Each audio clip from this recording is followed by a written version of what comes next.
Okay, hey, train your plants every day. George Cole coming at you from the STEM lab. I've been doing this one for a while, and I got a couple of them up there, but I want to redo it a little bit here.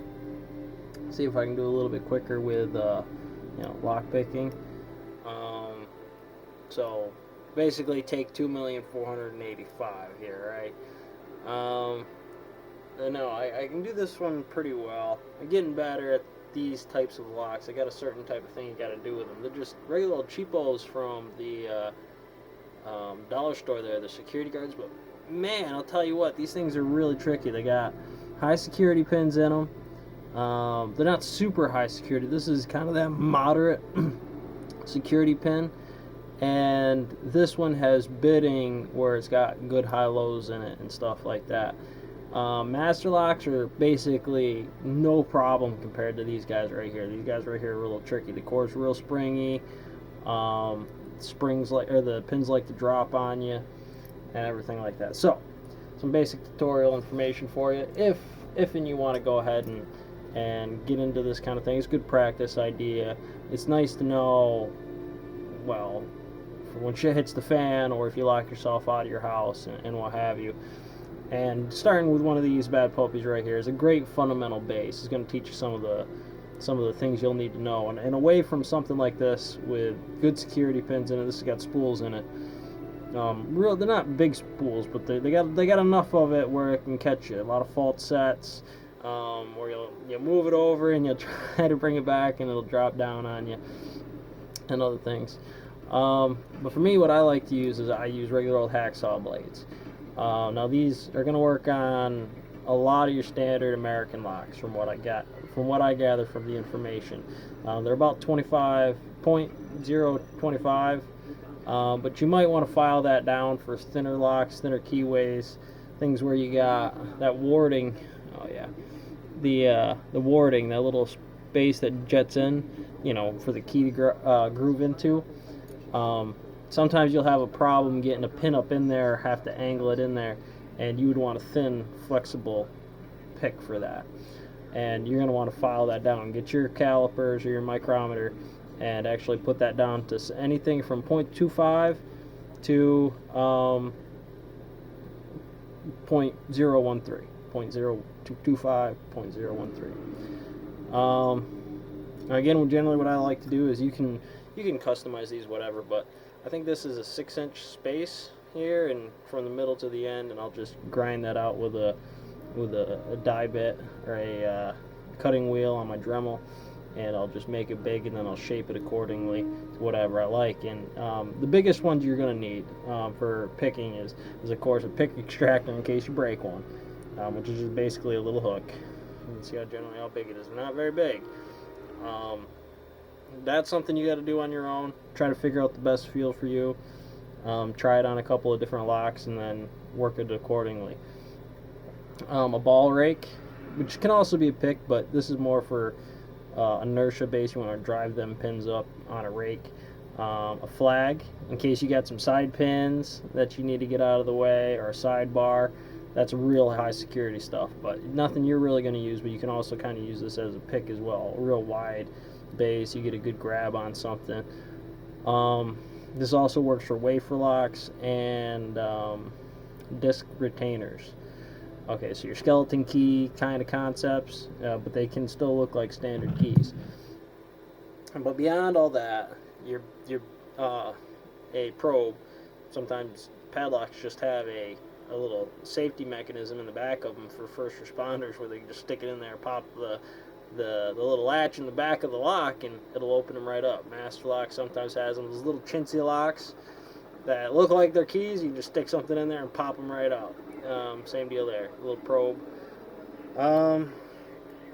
But most importantly, let's see here.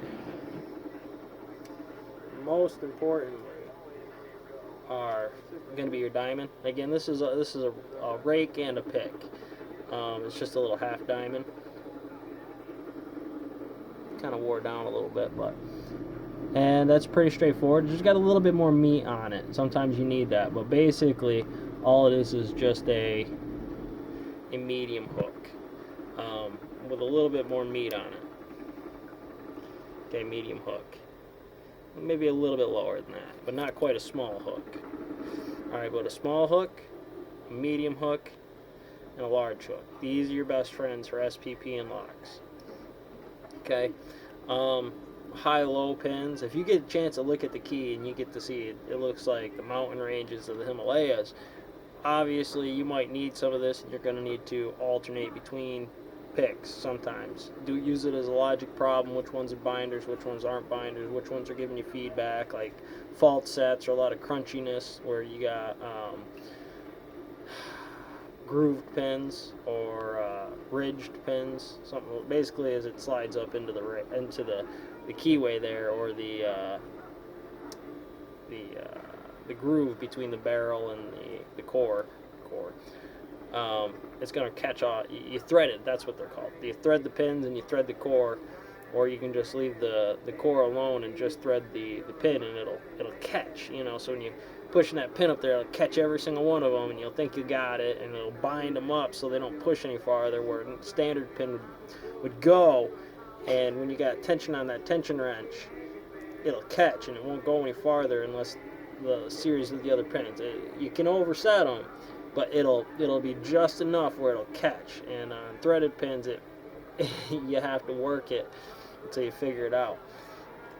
And of course, the top of the keyway, and if you have one, the bottom of the keyway, which I don't have one handy. I forgot where I put it. Somewhere's floating around here in my drawer. But basically, I'll use this for a lot of everything. Unless you really can't use this for space reasons, you're going to be using the top of the keyway. And you might want one a little bit wider in case you got a lot of room on that for really deep pin sets. You can get a little bit more meat on it.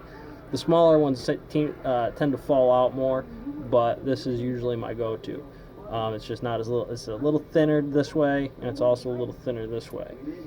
That's not necessarily what you may want, but you might want to be a little bit deeper in case that first pin's a little bit farther. You get a good bit of tension on that. You can really get good feedback. So, without further ado, it's a regular old security guard lock here, just beat up. I'm gonna go ahead and see if I can pick this here. Again, this will work on house locks, regular door handles, deadbolts. I've used these on all those, and they seem to be pretty consistent with that. Again, I'm going to use the medium hook. That's my go-to. Start with that. Give her some go. Now, what I like to do is generally I'll start with that first pin. Okay, obviously we're locked.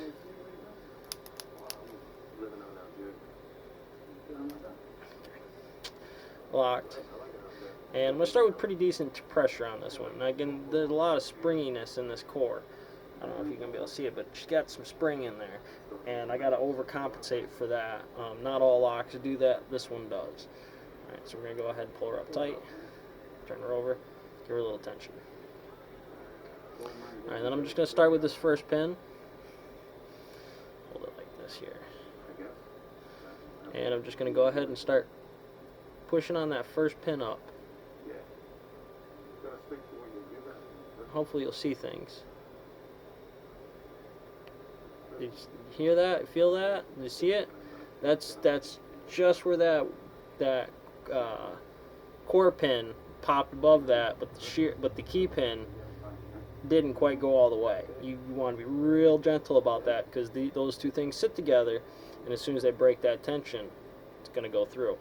Okay, and that gave me a little bit of a fault set. All right, now the spools on this aren't real great, and this is a cheapo lock, although can still be a real pain in the butt some days. So we're going to go to the next pin.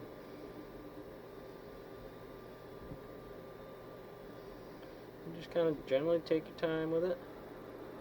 Now that one didn't give me up much, but I felt it click a little bit, so and keep going down. I think I overset it, but we'll keep going.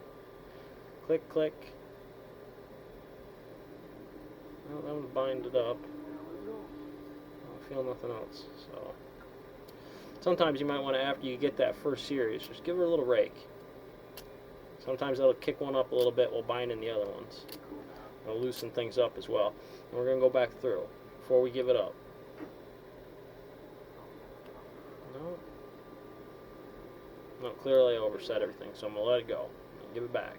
Do the same thing again.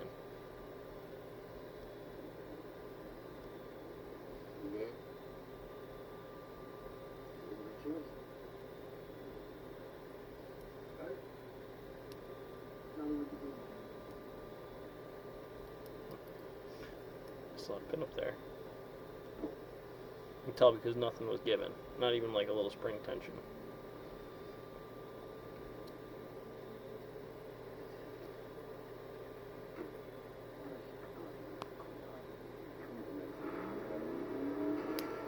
That was a good click. A nice little click. Nice little click. Nice little click. Felt a good fault set. There we go. And all I did is after I got all them clicks, I just come through and I raked it back a little bit. Okay?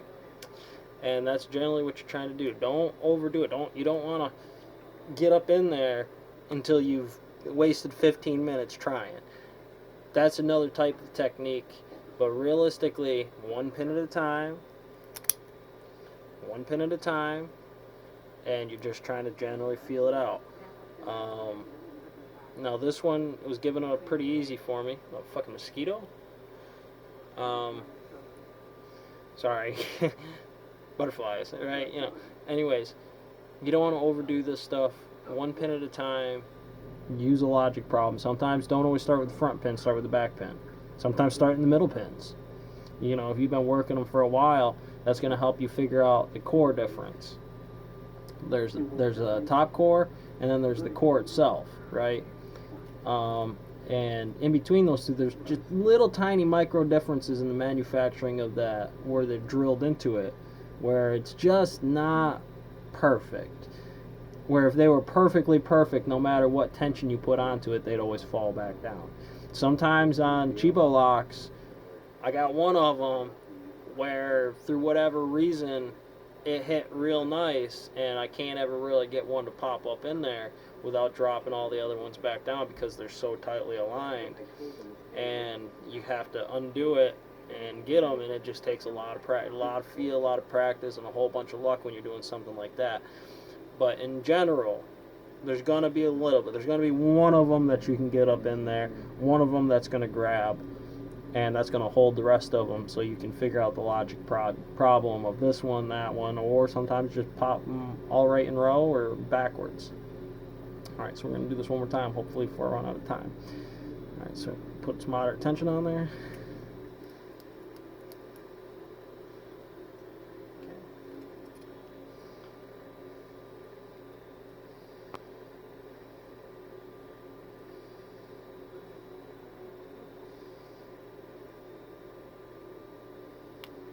Nice little click.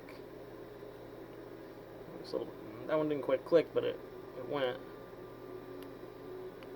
Nice little bump. Got a nice little fault set going. I back raked it. She popped right open for me. Okay, so there's some of the basics for you that's going into it. More than anything, you gotta have the equipment. So, catch you on the next one.